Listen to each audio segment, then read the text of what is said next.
ಚಾಲಕರೇ, ನಾವ್ ಹೇಳ್ತಾ ಇದೀವಿ, ನೀವೆಲ್ಲ ಅರ್ಥ ಮಾಡ್ಕೋತಾ ಇಲ್ಲ ಅಂದ್ರೆ ಏನ್ ಅಂತ ಹೇಳೋಣ.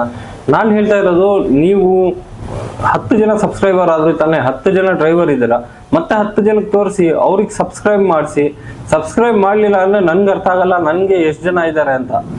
ಎಲ್ಲಿವರೆಗೂ ಸಬ್ಸ್ಕ್ರೈಬ್ ಆಗಲ್ವೋ ಅಲ್ಲಿವರೆಗೂ ನಮ್ಗೆ ಗೊತ್ತಾಗಲ್ಲ. ನೋಡಿ, ನಾವು ಏನಕ್ಕೆ ಸಬ್ಸ್ಕ್ರೈಬ್ ಅಂತ ಹೇಳ್ತಿದೀವಿ ಅಂದ್ರೆ, ನನ್ನ ಜೊತೆ ಇಷ್ಟು ಜನ ನಿಂತಿದ್ದಾರೆ, ಇವಾಗ ನಾನು ರಿಜಿಸ್ಟ್ರೇಷನ್ ಸ್ಟಾರ್ಟ್ ಮಾಡ್ಬೋದು.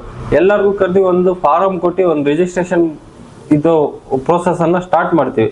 ಆ ರಿಜಿಸ್ಟ್ರೇಷನ್ ಆದ್ಮೇಲೆ ಮತ್ತೆ ಕಾರ್ಮಿಕ ಇಲಾಖೆಯಲ್ಲಿ ಅವ್ರಿಗೆ ಮತ್ತೆ ಅಲ್ಲೂ ರಿಜಿಸ್ಟರ್ ಮಾಡಿಸ್ತೀವಿ. ನಾವು ಇಲ್ಲೇ ಮತ್ತೆ ರಿಜಿಸ್ಟರ್ ಮಾಡಿಸಲ್ಲ, ಮತ್ತೆ ಒಂದು ಡೇಟ್ ಇಟ್ಕೊಂಡು ಒಂದು ಕ್ಯಾಂಪ್ ತರ ಮಾಡಿ ಅಲ್ಲಿ ರಿಜಿಸ್ಟರ್ ಮಾಡಿಸ್ತೀವಿ. ಕಾರ್ಮಿಕ ಇಲಾಖೆಯಲ್ಲೂ ರಿಜಿಸ್ಟರ್ ಮಾಡಿಸ್ತೀವಿ. ಒಂದೊಂದೇ ಡ್ರೈವರು, ಒಂದೇ ಕರ್ನಾಟಕದಲ್ಲಿ ಎಲ್ಲರೂ ನನ್ನ ಡ್ರೈವರ್ಗಳು ರಿಜಿಸ್ಟರ್ ಆಗಿರ್ಬೇಕು.